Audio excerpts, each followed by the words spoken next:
Parabéns a Vossa Excelência pelo pronunciamento. E dando andamento ao grande expediente, o próximo orador, o deputado Fernando Marrone, do PT do Rio Grande do Sul. Vossa Excelência tem até 25 minutos. Muito obrigado, senhor presidente, deputado Zalci. Obrigado, Edinho. Deputado Edinho, que nos acompanha. Senhoras e senhores, queria hoje rememorar um pouco a história da minha região, do meu país, nesses últimos 10 anos. A minha região, deputado Edinho, a minha cidade em particular, Pelotas, sofreu, no final da década de 70, o grande êxodo rural da metade sul do Rio Grande do Sul. A cidade absolutamente sofreu um inchaço. E na época, o equívoco que se cometeu, ao invés de fazer assentamentos rurais, porque eram oriundos do campo, trabalhadores do campo, pequenos proprietários, fizeram assentamentos rururbanos, onde a infraestrutura era uma antiga granja de arroz, se passava uma patrola abrindo as ruas, uma reta escavadeira para abrir a valeta, de onde seria escoado os esgotos, e a construção ficava por conta das pessoas que erguendo seus barracos a partir das suas artes e ofícios de pessoas do campo, que sempre souberam se proteger, sempre souberam, né, viver na dificuldade. E isso gerou um enorme problema que até hoje nós vivemos. E junto com esse êxodo, uma depressão econômica muito grande, numa época em que o Brasil estagnou, as obras de infraestrutura pararam e a indústria da carne trocou de região para as novas fronteiras agrícolas do Brasil, como Mato Grosso, Goiás, São Paulo, mais para o norte, enfim. Essa reconversão econômica só teve agora, nos últimos 10 anos, a partir do governo do presidente Lula, uma solução de cluster, uma solução de indústria para a metade sul do Rio Grande, a partir de uma luta muito disputada que aconteceu e onde instalariam-se os polos navais no Brasil. E o Rio Grande do Sul, a sua posição estratégica no Mercosul, um porto de grande calado, uma lagoa imensa de água doce, a sua jusante, instalou, a partir da luta que participou hoje o governador Tarso Genro, que era ministro da Justiça, a presidenta Dilma, que era ministra das Minas e Energia, e que nos disse com todas as letras: nós não vamos determinar onde serão os polos. Os estados vão ter que disputar. Na época disputamos, a deputada Miriam Marrone, deputada estadual, foi quem fez o enfrentamento naquele momento entre a prioridade do Rio Grande do Sul, que era o eucalipto, substituir lavouras de soja, de arroz, algumas pequenas propriedades, áreas de cultivo da pecuária, substituir pelo eucalipto como uma grande alternativa econômica para a nossa região. O polo naval foi a realidade, o polo naval foi implementado. A luta que o povo gaúcho fez para que lá naquela região se recuperasse a indústria naval aconteceu. E Rio Grande vive momentos de verdadeira mudança na sua matriz econômica, se especializando cada vez mais no porto, que é hoje o porto que tem menor tempo de espera para carga e descarga, que está acarreando boa parte da carga do Brasil, do extremo sul do Brasil, para o Porto de Rio Grande. O governo duplicou a BR BR-392 que liga Pelotas ao Porto de Rio Grande. O governo está fazendo o novo anel viário de Pelotas, uma obra de 430 milhões de reais, e duplicando a BR-116, 200 quilômetros entre Pelotas e Porto Alegre.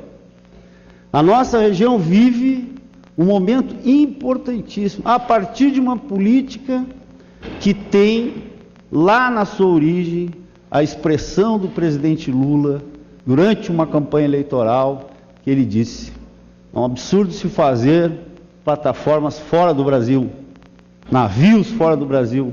Tudo que puder ser feito no Brasil, será feito no Brasil. E lá está o Brasil, encravado na metade sul do Rio Grande, entre o eixo Rio Grande e São José do Norte.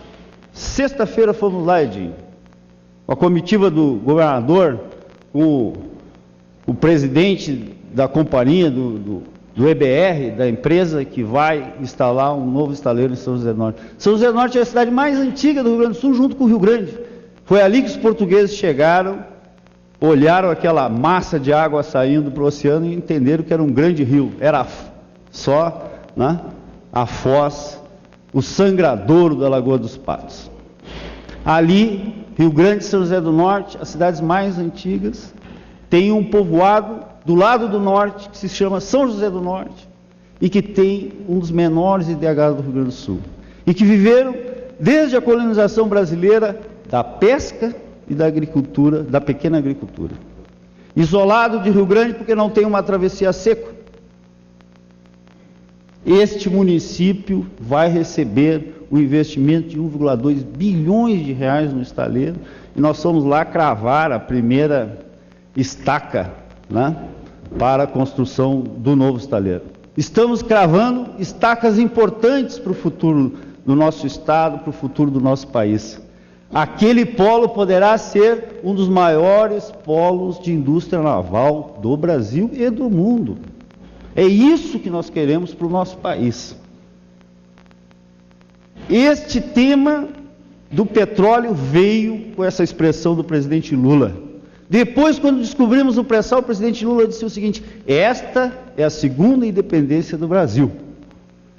A partir de hoje nós vamos ter uma riqueza que nunca o povo brasileiro teve e que poderá nos levar a ter a infraestrutura necessária que precisamos para crescer, a indústria naval que precisamos para explorar, a ciência e a tecnologia com novas universidades, com novos cursos, e também ter o pleno controle desta riqueza. O que fizemos?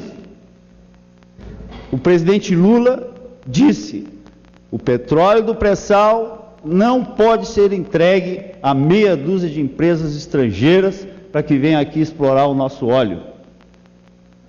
Quem descobriu a camada pré-sal foi a Petrobras. Não é uma descoberta, achei por acaso. Não, anos de pesquisa, 60 anos de Petrobras. Nós identificamos no país, até então, 14 bilhões de barris de reserva de petróleo comprovado. O Brasil produz, tem a sua suficiência, mas não é, ainda tem muito que explorar. Pois bem, a Petrobras gastou 2,2 bilhões de dólares para descobrir o pré-sal, para explorar o pré-sal. Identificou, recebeu do governo brasileiro 5 bilhões de barris, ou 5 bilhões equivalente de barris para a perfuração de novos postos que poderiam ser, então, uma compensação àqueles 5 bilhões que a Petrobras, e que nós aqui do Congresso Nacional autorizamos que a Petrobras recebesse. Pois bem, o pré-sal foi identificado, é economicamente explorável, é a maior reserva de petróleo dos últimos 30 anos identificados no mundo. Os últimos 30 anos, a maior reserva. Este legado, esta riqueza, não pode estar sobre não pode aceitar que nós estejamos hoje com uma agressão à soberania nacional, porque espionar a Presidente da República, espionar a Petrobras é uma agressão à soberania nacional. Não é possível que, diante deste fato, a Presidenta Dilma não se manifestasse como se manifestou, com todas as letras. E aqui faço um reparo à expressão do senador Roberto Requião ontem, quando apresentou um projeto de decreto legislativo para suspensão do leilão do pré-sal. Ele disse: a Presidenta Dilma já era para ter resolvido, como resolve o Obama, tudo na hora. O Obama não é exemplo para ninguém de soluções ou de decisões, e quem tem que tomar as decisões é o Brasil. A Presidenta Dilma foi muito clara na sua nota oficial. A presidência vai fazer tudo para proteger os interesses nacionais. A Presidenta disse: ninguém precisa duvidar da palavra da Presidente da República. Mas o senador Requião apresentou um pedido, junto com o senador Pedro Simão, do meu estado, do senador Rodolfo, do estado do Acre.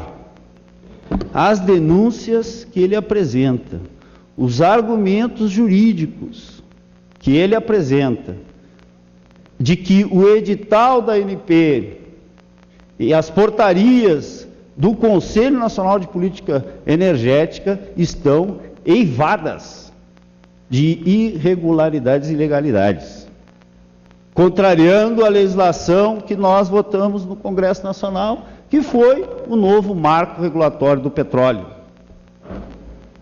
Este marco regulatório do petróleo diz com todas as letras: a Petrobras é a operadora única do pré-sal. Mais adiante, quando se trata do termo recursos estratégicos, áreas estratégicas, está lá dito com todas as letras pelo Parlamento Brasileiro, sancionado pela Presidenta Dilma: a Petrobras, a partir da orientação do Conselho Nacional de Política Energética, que poderá sugerir à Presidenta da República que a concessão, o regime de concessão de partilha seja feito diretamente com a Petrobras, sem necessidade de leilão, porque são recursos estratégicos. Portanto, eu tenho confiança, eu entendo que esses últimos 10 anos, onde a Petrobras foi assumida como uma empresa pública para trabalhar pelos interesses do país, que é o recurso estratégico que o mundo inteiro e a grande nação americana, a grande águia americana, durante a segunda metade do século XX até hoje, só faz intervenções militares pelo mundo afora, onde o petróleo está no centro do debate geopolítico do mundo. Ainda é o petróleo, infelizmente ainda é a energia que move o mundo. Quiséramos nós que avançássemos mais para as energias renováveis, mas ainda durante os próximos 30 anos nós viveremos essa disputa. Imagina o que é a nação americana explorar petróleo, as suas companhias, explorar petróleo no Iraque, no Irã, na Síria, naquela região conflagrada, onde volta e meia se explodem as plataformas, se explodem as refinarias, etc. E imagina o que é explorar recursos do pré-sal na Amazônia Sul brasileira. A Amazônia Sul brasileira, com toda a sua tranquilidade no mar territorial brasileiro. Não. E eu, sua parte, deputado, penso que esta reflexão, que foi encetada a partir de um posicionamento e um pedido, um decreto legislativo que suspenda o leilão, que está no Senado Federal, deve ser, sim, objeto de muito debate na sociedade brasileira.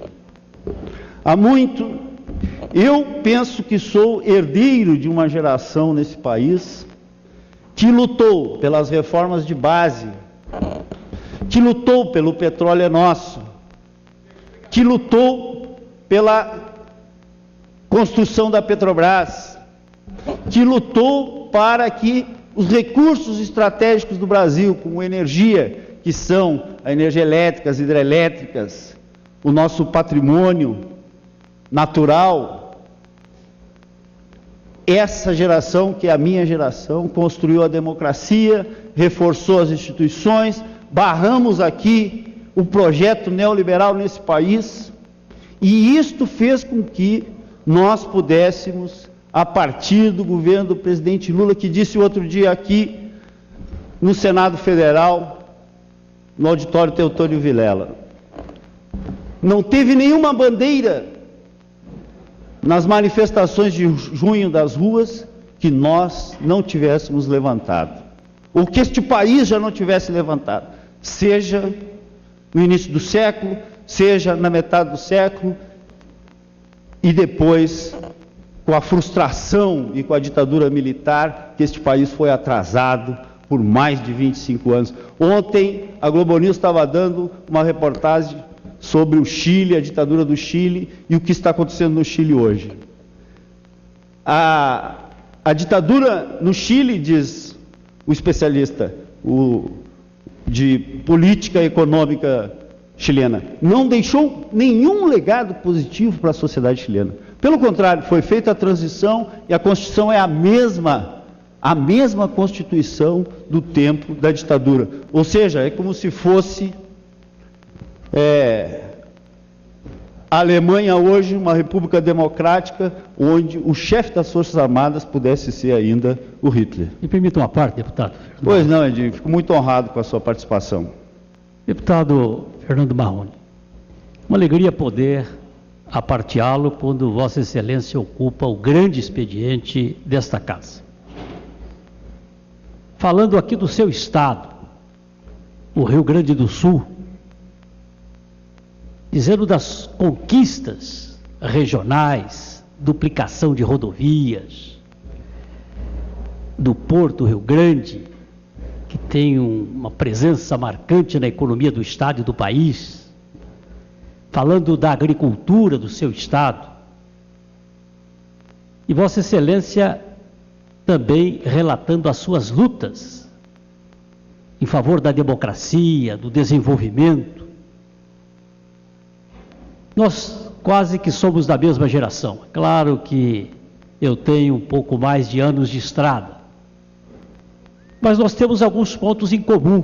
Vossa Excelência foi prefeito de Pelotas, ao mesmo tempo em que eu fui prefeito de São José do Rio Preto, no início dos anos 2000, de 2000 a 2004, Vossa Excelência lá em Pelotas, e eu fiquei um pouco mais, fiquei até 2008 em São José do Rio Preto. E nós vivenciamos o momento da Lei de Responsabilidade Fiscal, que havia sido votada e entrava em vigor em outubro de 1999, quando as administrações, melhor dizendo, de 2000, ela passou a vigorar o entendimento depois jurisprudencial e dos tribunais de contas, especialmente em São Paulo, passou a vigorar a partir de 1º de janeiro de 2001. Vossa Excelência vivenciou, como eu, portanto, um novo tempo, de novas leis, gastar aquilo apenas que se arrecada. Portanto, foi um momento de saneamento público, de saneamento das finanças públicas. Eu quero cumprimentar Vossa Excelência, que representa este Estado, que é o orgulho da nossa federação. Podemos ter discordâncias, mas falar do Rio Grande do Sul, temos que lembrar de Getúlio Vargas, de João Goulart, de Brizola, de Pedro Simão, e de tantas outras figuras, e a presidenta da República, que é do Sul por adoção. Sabemos que ela é mineira, mas que vivenciou, teve a sua vida política partidária lá no Rio Grande do Sul. Quero dizer que Vossa Excelência traz aqui e ressalta temas importantes, como a questão do petróleo, dos royalties, e assistimos conjuntamente no Palácio a sanção da Presidenta da República de uma lei que esta casa, que o Congresso Nacional produziu, destinando 75% para a educação e 25% para a saúde. Portanto, os nossos cumprimentos. Vossa Excelência, que é o Executivo, mas que é uma grande revelação também no Parlamento brasileiro, pelo seu descortínio, pela sua visão, pela sua história, mas pelo futuro que Vossa Excelência tem em favor do nosso país. Parabéns, deputado Fernando Marrone. Muito obrigado, deputado Edinho. Me honra muito o seu aparte, porque vivenciamos momentos difíceis no início da década de 2000, porque vínhamos de uma realidade onde o país economicamente estava muito mal e a desorganização era a marca das instituições públicas brasileiras. As prefeituras sofriam muito com isso, né? Respondi muito processo, porque recebia, né, uma folha de pagamento, né, leis que foram incorporando determinadas vantagens que não podia, e o prefeito aí tem que fazer o saneamento, e o servidor fica, né, constrangido de outro lado.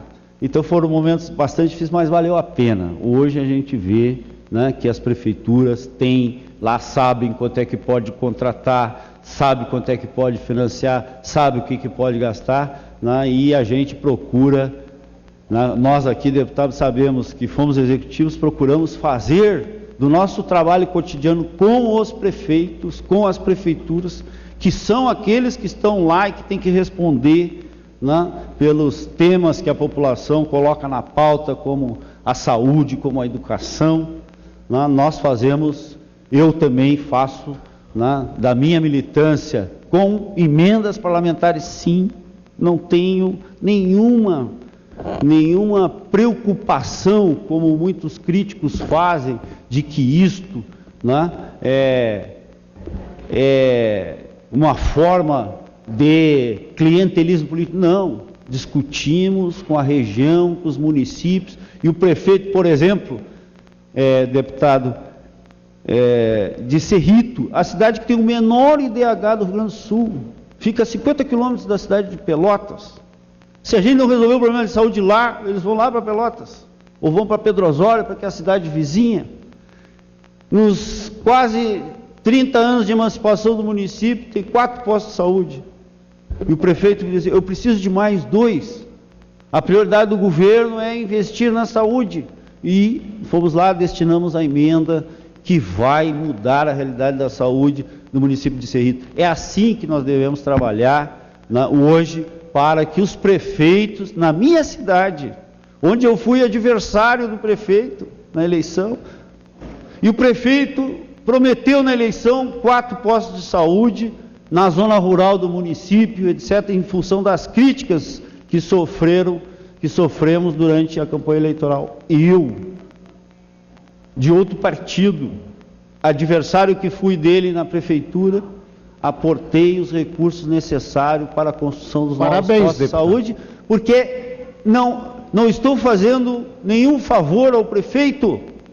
Alguém pode dizer: não, está fazendo favor ao prefeito para ganhar voto. Não, eu estou dizendo que a sociedade de Pelotas, a comunidade de Pelotas, Marrone, apenas só para registrar a presença da escola classe Dom Bosco de São Sebastião, do Distrito Federal, agradecendo às professoras, à direção e todos os alunos, que eu percebo que vocês estão aqui há algum tempo, estavam nos deixando, e eu peço a licença aqui para o nosso deputado que está na tribuna, e já agradecendo pela permissão de mencionar e agradecer com os cumprimentos da Câmara Federal dos Deputados. Um abraço a todos vocês, muito obrigado, nos visitem sempre.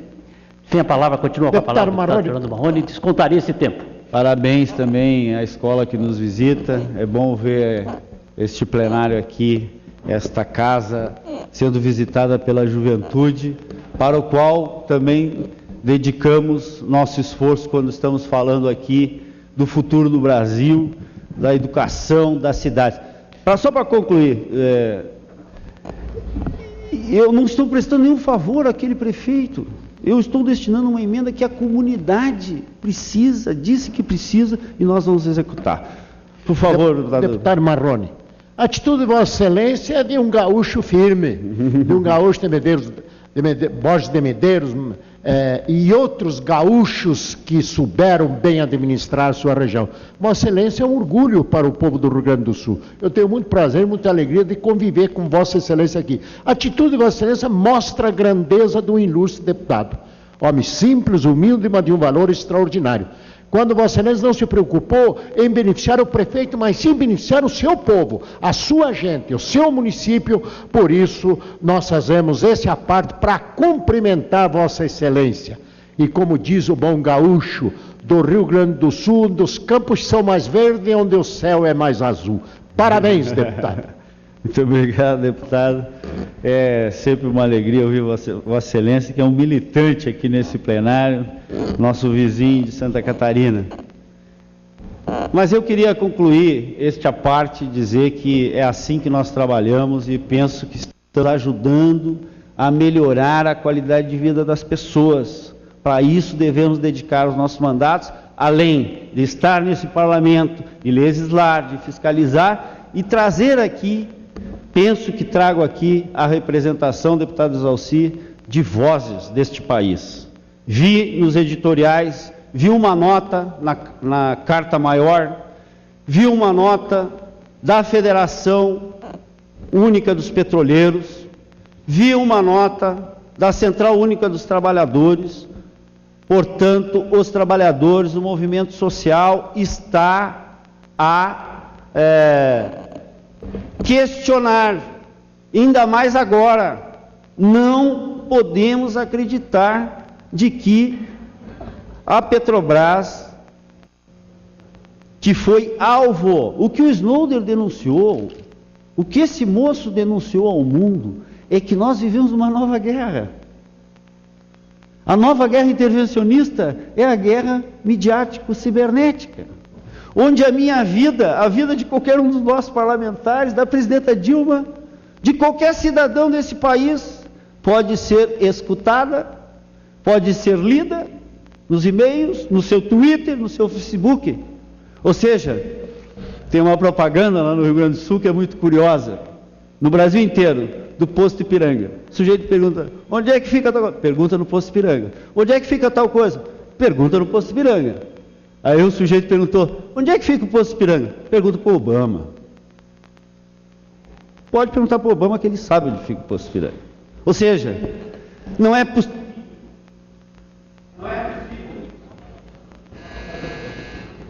Não é possível. A presidenta está tomando todas as providências. Vai falar na Assembleia Geral da ONU. O embaixador brasileiro foi aos Estados Unidos. Estamos num processo de negociação diplomática como deve ser. O Brasil não pode admitir e não admite, é isso que a presidenta Dilma diz, não admite invasão, não admite agressão à sua soberania, porque a espionagem eletrônica, a nova guerra que está no mundo, desvia a atenção para a Síria, mas espionam comercialmente todo mundo, e o interesse do governo dos Estados Unidos não passa do interesse das suas grandes corporações e principalmente deste recurso estratégico que se chama petróleo. Quando a presidenta Dilma estava em campanha em 2010, ela disse o seguinte, além do que o presidente Lula já tinha falado de que o pré-sal era seguro. Para concluir, nobre deputado. Para concluir, que o pré-sal seria a segunda independência do Brasil. A presidenta Dilma disse na campanha o seguinte, o pré-sal é o nosso passaporte para o futuro. Por quê? Porque nós já havíamos identificado, nós já temos tecnologia, nós temos uma das empresas de petróleo mais poderosa do mundo e que pode fazer o consórcio que ela bem entender, com quem ela bem entender, a partir do cumprimento da legislação onde este Congresso e a presidenta Dilma assinou, que é concessão de partilha direto para a Petrobras para explorar os recursos do petróleo. 15 bilhões de barris. Nós passamos 60 anos de Petrobras procurando petróleo no Brasil e identificamos 14 bilhões de barris. Num poço tem 15 bilhões de barris. E é este poço de Libra que está em debate. Então eu apelo à Câmara dos Deputados que preste muita atenção, vou deixar registrado o pedido de decreto legislativo para a suspensão do leilão que foi feito no Senado Federal. Que a nossa consultoria examine o que aqui está escrito e que possa orientar e que nós possamos fazer um debate aberto de como será explorado os recursos do pré-sal do Campo de Libra, uma vez que foi objeto de espionagem, tanto a ANP, como a Presidente da República, como a Petrobras. E o interesse foi um interesse econômico, foi espionagem comercial, portanto, o Brasil tem que dar uma resposta de soberania, uma resposta à altura. Senhor presidente, muito obrigado pela tolerância nessa sexta-feira de plenário esvaziado, agradeço pelos seus apartes e fica aqui o nosso apelo a esta casa, ao Conselho Nacional de Políticas Energéticas, de que se debata esse tema, que se chegue a uma conclusão, porque não pode estar sobre dúvidas a nossa exploração dos recursos do petróleo. Se há dúvida, que se dissipem essas dúvidas para que nós possamos, para que o povo brasileiro possa dizer o futuro do Brasil, o passaporte do futuro do Brasil, que é o pré-sal, que vai para a educação, vai para a saúde, para a infraestrutura e para o desenvolvimento da indústria petroleira do Brasil, depende desta decisão, deste leilão do dia 21 de outubro. Obrigado, senhor presidente. Reitero os cumprimentos a Vossa Excelência pelo